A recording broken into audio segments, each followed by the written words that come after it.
नए साल की शुरुआत हो चुकी है। देश समेत विदेशों में नए साल का स्वागत बड़े ही धूमधाम से किया गया। लोग जश्न में डूबे नजर आए और नाच गा कर न्यू ईयर सेलिब्रेट किया। नए साल के शुरुआत के साथ ही कई बड़े बदलाव हुए हैं। आज की वीडियो में हम बात करने वाले हैं हरियाणा में नए साल 2026 के बड़े बदलावों की। जी हाँ, 1 जनवरी 2026 से राज्य में कई महत्वपूर्ण परिवर्तन होने जा रहे हैं जो प्रशासन, सुरक्षा, राजनीति और विकास को प्रभावित करेंगे।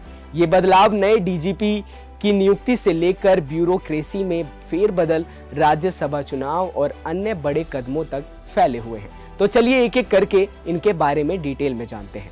नए साल के पहले ही दिन यानी 1 जनवरी को हरियाणा के नए पुलिस महानिदेशक यानी डीजीपी ने पद संभाल लिया है। सरकार ने इस पद के लिए 3 आईपीएस अफसरों के नामों पर चर्चा की थी। इनमें 1992 बैच के आईपीएस अजय सिंघल सरकार की पसंद रहे। इनके अलावा अंतिम पैनल में पूर्व डीजीपी शत्रुजीत कपूर और 1993 बैच के आईपीएस आलोक मित्तल के नाम रहे। बता दें कि 31 दिसंबर को आईपीएस ओपी सिंह के रिटायरमेंट के बाद सरकार ने इस पद पर यह नया ऐलान किया है। ओपी सिंह 79 दिन इस पद पर तैनात रहे। हरियाणा में सरकारी विभागों, बोर्ड, निगमों और सार्वजनिक उपकरणों में 1 जनवरी 2026 से नई वेज दरें लागू होंगी। अभी तक 2 श्रेणियों में सभी जिलों को आवंटित किया गया था, जिन्हें अब 3 श्रेणियों में बांट दिया गया है, जिसके बाद 3 श्रेणियों में सभी जिले विभाजित किए गए हैं।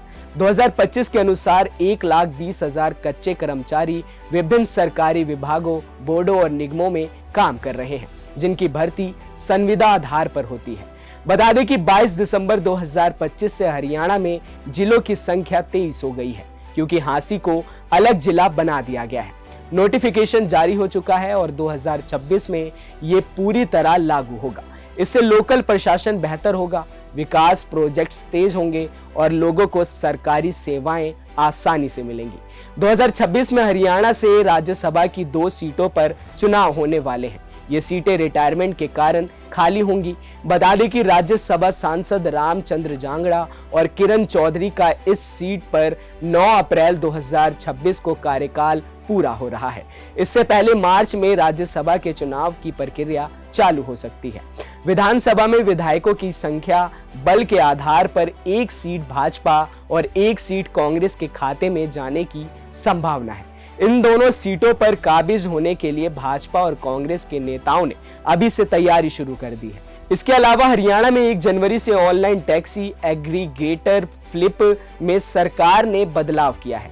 नए नियमों के अनुसार motor vehicle aggregators, delivery service providers और ई कॉमर्स कंपनियों को अपनी फ्लीट में किसी भी नए पेट्रोल या डीजल वाहन को शामिल करने की अनुमति नहीं होगी। ये कदम राष्ट्रीय राजधानी क्षेत्र और आसपास के इलाकों में वायु गुणवत्ता प्रबंधन आयोग CAQM द्वारा प्रदूषण को कम करने की दिशा में उठाया गया है। बता दें कि 2026 में अग्निवीरों को पहले बैच का 4 साल का कार्यकाल जुलाई 2026 में पूरा होगा। हरियाणा सरकार ने उनके लिए सरकारी नौकरियों जैसे पुलिस, जेल वार्डन में आयु सीमा में छूट और आरक्षण 10% तक सहित कई लाभों को घोषित की है।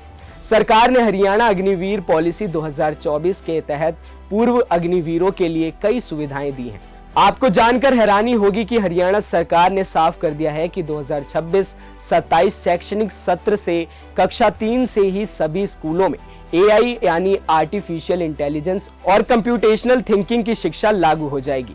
ये फैसला पूरी तरह न्यू एजुकेशन पॉलिसी NEP 2020 के मुताबिक है। सरकार का कहना है कि AI और कंप्यूटेशनल थिंकिंग भविष्य की शिक्षा के मुख्य हिस्से हैं। ये थे हरियाणा में 2026 के वो बड़े बदलाव। ये राज्य और सुरक्षित, विकसित और पारदर्शी बनाने की दिशा में बड़े कदम हैं। क्या आपको लगता है कि ये बदलाव हरियाणा में प्रभावी होंगे? कमेंट में अपनी राय जरूर बताएं। अभी के लिए बस इतना ही। देश और दुनिया की तमाम खबरों के लिए देखते रहें खबर फास्ट का डिजिटल प्लेटफॉर्म। नमस्कार।